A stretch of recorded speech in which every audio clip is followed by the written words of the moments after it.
Hey everybody, Mo Friggin back again for another video today about knife steals. It's fine. We'll get through, guys. We'll get through this. I just want to defend 9CR 18MOV and AR-RPM9 just for a little bit. All right, stick with me. Let's get this show on the road.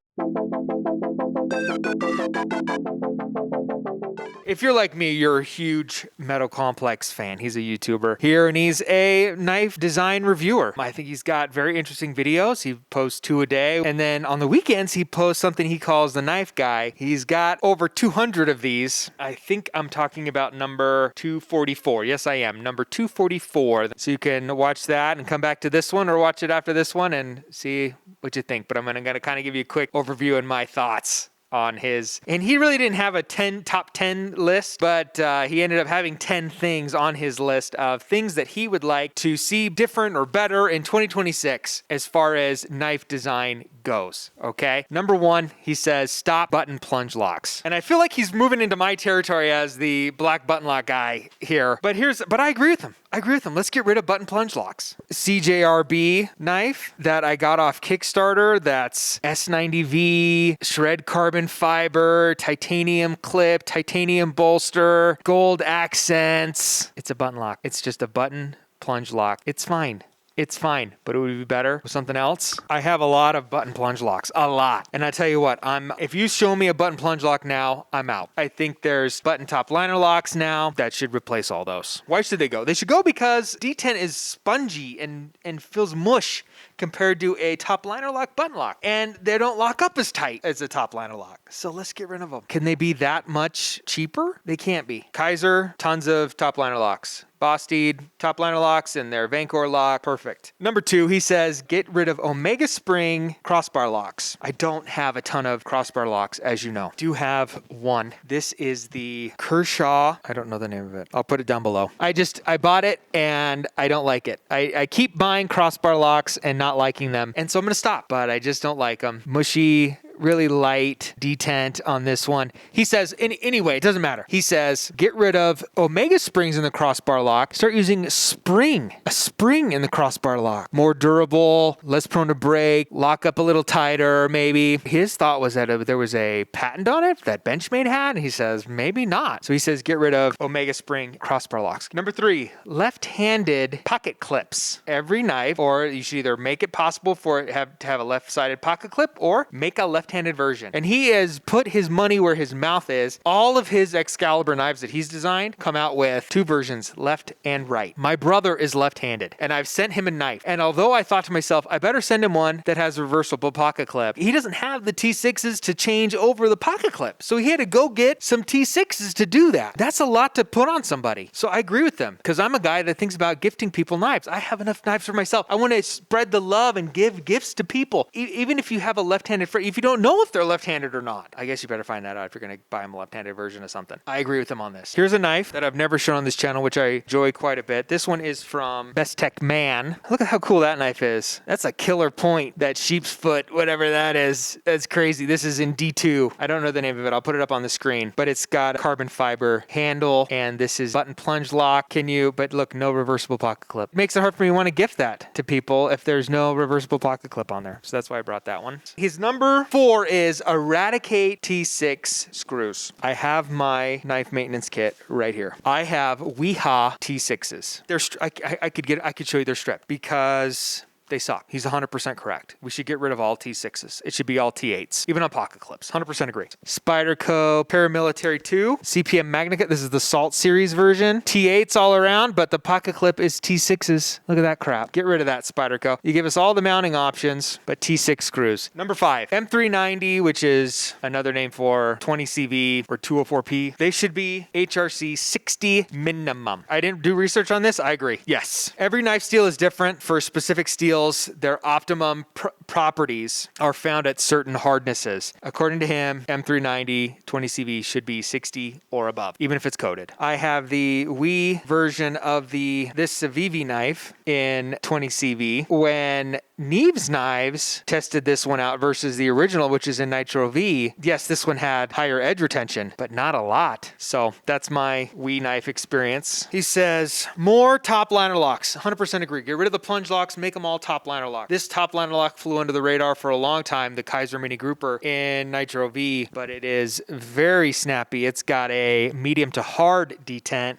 which is awesome. For reverse flicking, it just is so satisfying to have that bad boy come. It's got this weird leaf-shaped blade, and then the button is very high up, very close to the pivot. See that there? Unlike a lot of top liner locks where they drop it down. How do they do that? I don't know, but I like it. That's the way I would prefer it. But also then you can distinguish button liner locks from top liner locks in that the button is moved down a bit. This one's hard to tell. And in my recent video, more companies are going to try to be playing like their top liner locks, and we got to keep on top of that, people, which I did. And they changed their listing. Next up, he says, in the $100 to $150 range, we should bump down 154 cm, push VG10, 10CR, push those down into the more under $100 range, and we should be pushing S35VN in the $100 to $150 range. I also 100% agree on that. I have a few knives. Mostly I'm thinking of the 8010. Look how, this is a lot of S35VN for 150 bucks, but that's a lot of blade. That's a lot of knife, but this is a backlock. So maybe that makes it a little bit cheaper. And so you're thinking, I have this knife, which I've shown in one of my Boy Scout videos, the Bar Dozier. That one's made in Taiwan. So it's not even like made in China. These are made in Taiwan. It's still less than 150 bucks for S35VN. More of a EDC size blade, but not premium handle material, and also another backlock. I've shown this one in my first knife I've ever owned video, the Kizer Original XL, S35VN, titanium handle, less than 150 bucks. But this is also an older knife and on sale, marked down. So maybe if it was brand new, it wasn't 150 bucks, but it can be done. It can be done. Last one, Kizer-Cormorant. This is the one I dyed. That was Mexican blanket. This is the one I dyed. It's S35VN. So totally can be done, but this is also discounted too, not brand new. Next thing he says, number 8, is he says, we need more budget knives in the $30 to $40 range that are good. And he brings up dang it, it's a crossbar lock. I don't know, but my knife that came to mind was the one that I came up with in my Boy Scout video, Remette Rhino, the Remette Rhino in D2, and it is a top liner lock, is between 30 and 40 bucks. That's pretty freaking sweet. This is the one I got all my scouts after scout camp this year. Genius, right? So that's definitely, we need more of these. We need more of these. And gifting knives, like I think about, can you gift this knife? Does it come in a nice giftable box? Is it appropriate to give somebody, not a knife person, 100% a top liner lock. He says his number 9 is, what do we do about counterfeiting and clones? I don't think I've ever purchased a counterfeit or a clone. Is that a counterfeit? Or this is probably, it's not a counterfeit because it's not a name brand, but was it supposed to be a clone of something that Benchmade made? Maybe, but not exactly. We got to figure out some way to put numbers on things and make it so you can track them and trace them. I just think we just need to stop buying them. If nobody's buying them, they'll stop making them. We're the problem. They're the problem too, but we're also the problem because we buy them. Number 10, this is what we're here for. The one he spent the least amount of time on, and the one I'm going to spend the most amount of time on, is blade steels that we should just get rid of. There's no point for them anymore. No one wants 440B, and I don't see a lot of 440B on anything. Maybe I agree. With 440B and 440A, yeah, sure. There's superior steels to those that are still very budget steels. We should get rid of those. I agree. He says we should get rid of AUS 8, 8CR, 18 MOV. There's still budget steels that are objectively better in every way than those. And we know the properties of it, and we should not.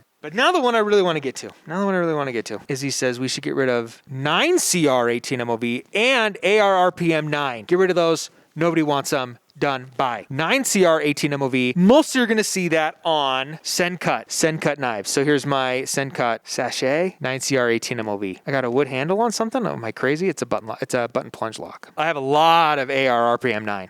A lot. I have two out here.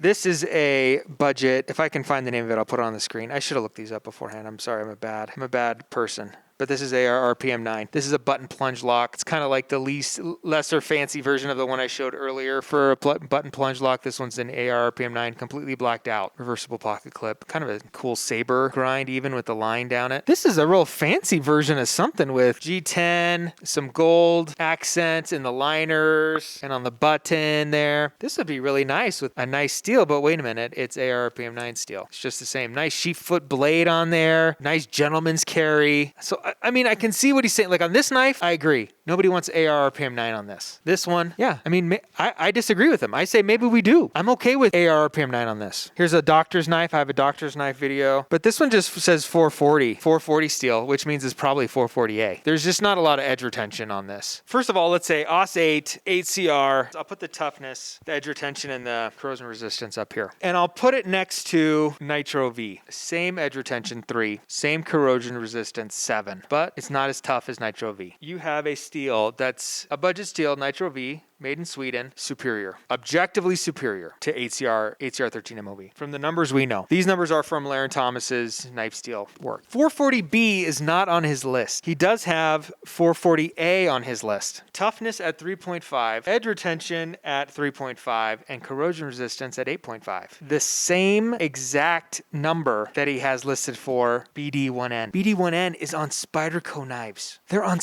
on $80 Spyderco knives. He didn't say get rid of BD1N. 440A is even less than 440B. On Laren Thomas's work, he doesn't have 9CR 18 MOV or AR-RPM9 listed. Probably because they're made in China and he can't get coupons, which like a little piece of metal heat treated appropriately as if it was a knife that can fit into his machine that slices silicone cards to see how many cards it can go through to have a standardized test that they're all ground the same, they all have the same, sharpened to the same edge angle, and they all cut very controlled test that cuts all the way down perfectly. That's probably why he doesn't have, that's why he's just estimating. So now he has an article. He has an article though where he kind of estimates AR-RPM9 because he comes out and he says, all right, Artisan Cutlery came out with a steel called AR-RPM9 in 2020, claiming certain properties, and in the name, they named it AR-RPM9. AR short for Artisan Cutlery. R rare, PM for powder materials, 9 meaning it has 9 elements in it. He says, I got a big problem with this, the way they've named it. AR, fine. That's the name of their company, fine. Rare, none of these elements are super rare, especially in knife materials are all the same. It's the same composition as 9CR 18 MOV, basically. And he says to have it have 9 elements, yes, it does have 9 elements, but 2 of those are trace elements that probably weren't involving anything that has to do with the steel, and they're probably just byproducts. And also he has a problem with it being called powdered metallurgy because it's not true, or powdered materials. It's not true powder metallurgy. It's a spray form. It's kind of in between ingot forming and powdered metallurgy. But what it does do, it does improve the steel qualities over ingot formation. From his research, it probably improves the toughness and not really affecting edge retention very much. It makes it so it does have smaller carbides in the material, which does increase the toughness. He says it should be named AR-SF Spray Form 7. And when Artisan came out with their upgraded steel, what do you think they named it? They named it AR-SF2. He effected the change of a naming of a steel. They didn't change AR-RPM9. They just left it the way it was. They already had everything all set in their marketing and everything. But what is the toughness of 9CR 18 MOV, and what is if you improve it with spray form, what is that now? So he says toughness of 440C is 3.5, the toughness. So you would think that the toughness of AR-RPM9 would be tougher than that. He says now with the spray form of it, you bump up the toughness of 9CR 18 MOV up to what 440C is, which is 3.5.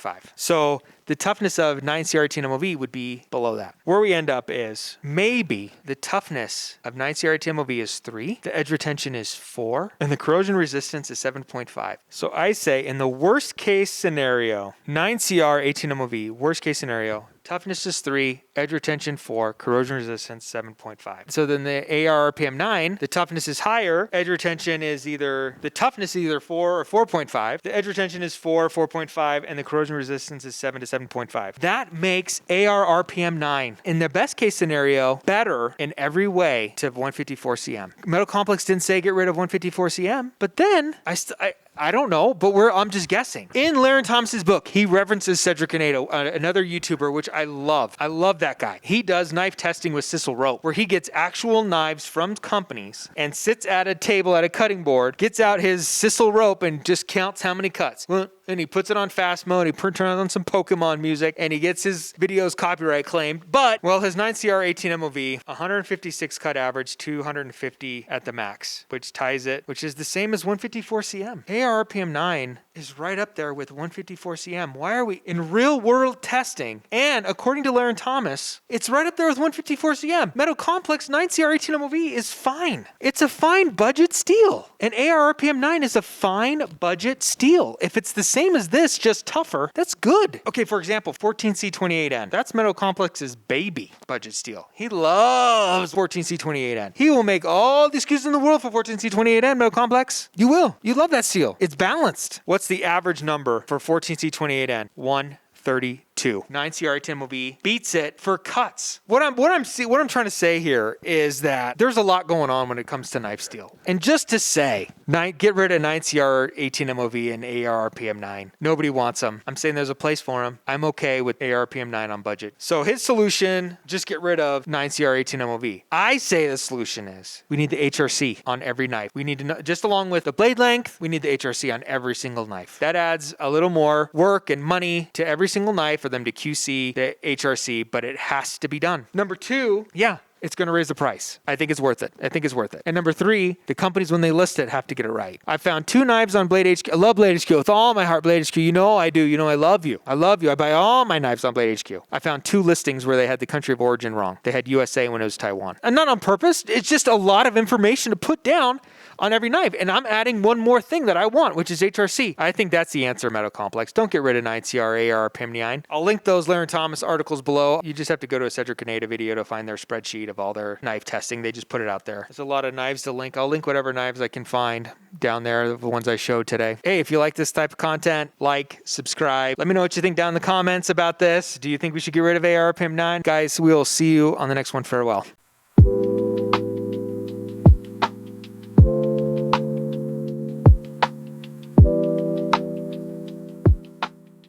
I'm just going to link all my videos below. Just watch them all, and then you'll be all caught up on all my knives.